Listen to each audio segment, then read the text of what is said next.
Okay, sports studies students.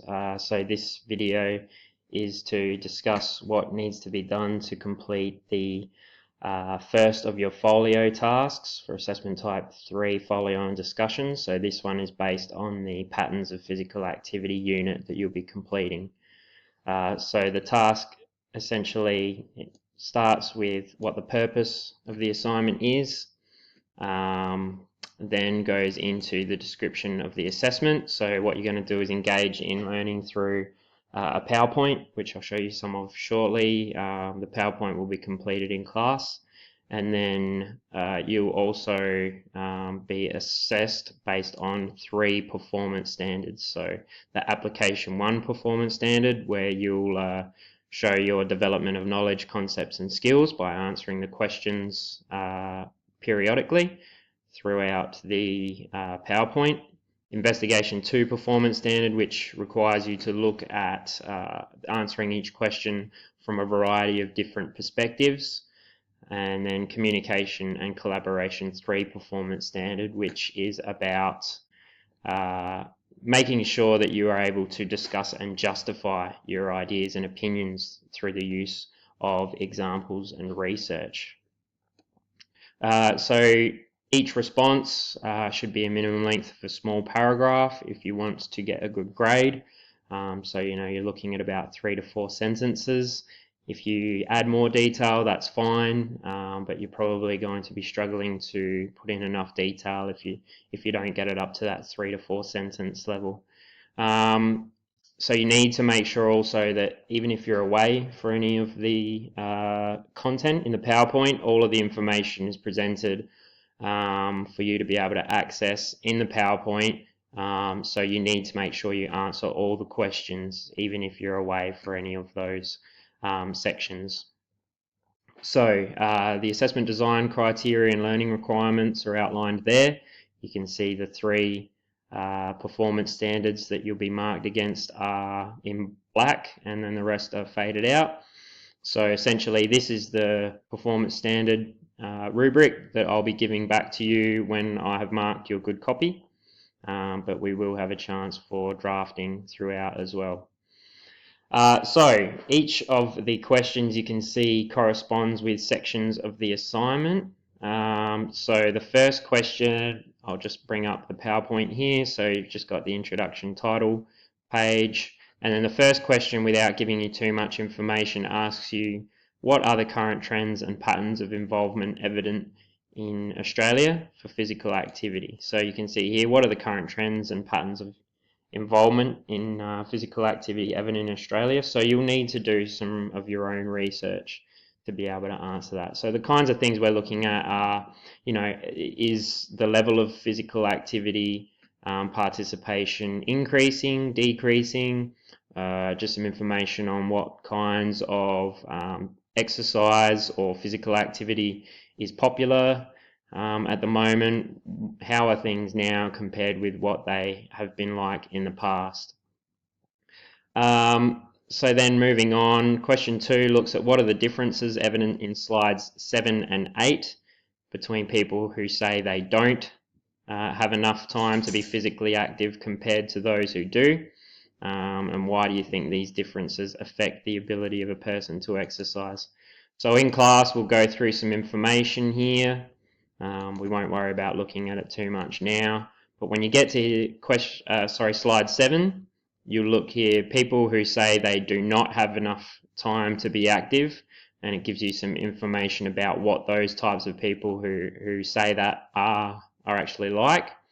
And then on the next slide it says people who undertake sufficient levels of physical activity, what are their attributes? So you need to look at the differences between the information here and here and answer it within this section here. The next slide, next question, gives you this graph. So physical inactivity by age group. So this is the number of people who are inactive, or who don't get enough physical activity.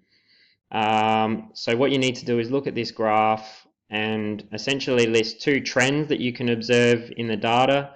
So it might be comparing males and females, it might be comparing some information based on the inactivity levels once the people get older, so the different age groups, and comparing inactivity level compared with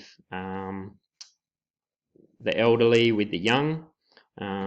So there's a few different things you can look at there. Essentially, it's just about showing me that you can read and interpret a graph. Then you want to explain two factors that may have caused the patterns evident in the data. So what would be some potential reasons that you think that these trends or differences exist? So it's probably a good idea there to look at things from multiple perspectives and make sure that you're justifying your responses so that you can address those two performance standards. So that graph is also on the PowerPoint there, and it tells you here what you need to do at that point in the PowerPoint. So then we'll go on. We look at some trends in South Australia, and then look at, excuse my dog. Sorry, my dog Charlie has a tendency to bark at nothing. Sometimes it's the neighbour's dog, but today he just decided to have a bark at nothing. So yeah, we look at the activity, participation and popularity according to the Australian Bureau of Statistics data from 2013 for what activities are most popular. And then question 4 asks you, why do you think that walking is the most popular activity for both sexes? So you can use your own opinion and thoughts on answering this question. However, obviously it needs to be, justified. It needs to make sense as to the reasons why that might be most popular. Is walking a good activity to improve personal fitness levels? Which age groups would be most suited? So again, you need to answer that question. And if you were in a position of power, how would you encourage physical activity for your community? So that question requires you to think about ways in which a local council or a school or anybody who might have a position of power, what kind of strategies might they do or put into place to encourage more people to be physically active. So there you've got a bit of freedom to think about your own ideas. There's not any wrong answers necessarily. It's just about ways in which you think the communities might be better off trying to encourage people to be physically active. Question 5 looks at organised sport participation levels in children. So it looks at males and females, and those tables show you, what are the most popular sports. What do you think the main influences of people choosing which sports to play? So there you might consider, whether it's your friends, if they're participating, that might be something that makes you decide whether you want to play as well. It could be your parents, it could be what you're brought up with, having an influence. So just have a think about the different things that might influence a person's reasons for choosing the sports that they play. And then which activities or sports do you think are most beneficial to fitness and why? Could do a little bit of research behind that to justify which ones you think. But again, you can't just say Australian rules football is the most beneficial to fitness and then not explain why. Okay, you need to justify the reasons behind your answers. So that question goes on from here. So we look at a couple more slides of information of popularity, and then there's those two tables that we've put into the Folio task. So looking at question 6, why is society in general not as active at present as it used to be? It's a similar question to question 1, but at this point we should have established that people aren't as physically active as they have been in the past. So the question is put to you right there. So you can give your own personal opinions. There's a number of different things that we'll go through in class, but things like the increase in use of technology, people just having a more sedentary lifestyle, people watching TV more than spending time outside. It's a range of different things. So you need to go through and try to detail and outline as many reasons that you can think of as to why society is not as active as it used to be. Question 7, which barriers to physical activity do you think is most influential to people not exercising? So that question is based on a series of slides where we look at what are the reasons, the determinants of and barriers to physical activity. So what are the different things that have an impact on whether people can be physically active or not? So we go through a range of different information there, which we'll go through in class. And there's the question there as well. So that will be based on those slides. Question 8, should physical activity be placed in the necessary time category rather than the free time category? And explain your answer. So that question is based on the following slides where we look at other factors that influence physical activity, socioeconomic factors, physiological factors, socioeconomic with regards to different types of people, so family situations, couples with children, single parent families, time being a very big influence on that.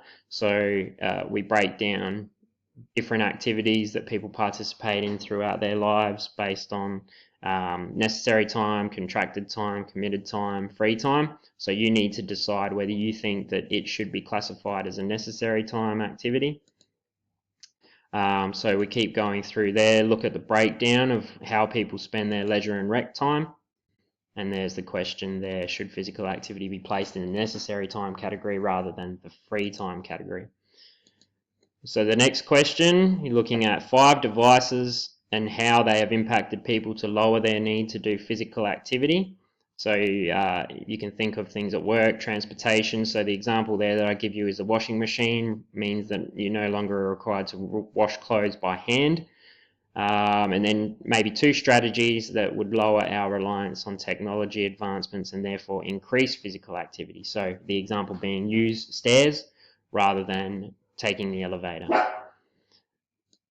So that goes down to slide 38 there. The next question, question 10. What are the various benefits that can be obtained from physical activity? So then we go through a few of those there, the different reasons why people participate in physical activity. Question 11 looks at, in your opinion and experience, what are the 2 main reasons that you personally choose to be physically active? So again, you need to make sure you justify your answer in those questions and make sure that your answers, are detailed. We then go through, we continue looking at the benefits of. This section here, the short-term benefits, is linked to Folio question 12. Give an example of when you have experienced a short-term benefit of physical activity. Next question looks at, in your opinion, which of the long-term benefits of physical activity do you think is most important and why? So that information is listed from slides 50 through to 53. Okay, so we will outline a range of different long-term benefits there. And then what incentives exist to promote activity in Australia? So why are initiatives that promote physical activity so important? It's worded a little bit differently, but essentially we look through a range of different physical activity promotion initiatives that are set up by the government and other organisations to make sure that people are being physically active. So that's the last question. Obviously, if you have any questions about this assignment, please feel free to ask me in class. But yeah, good luck with it, and I hope this video has been useful.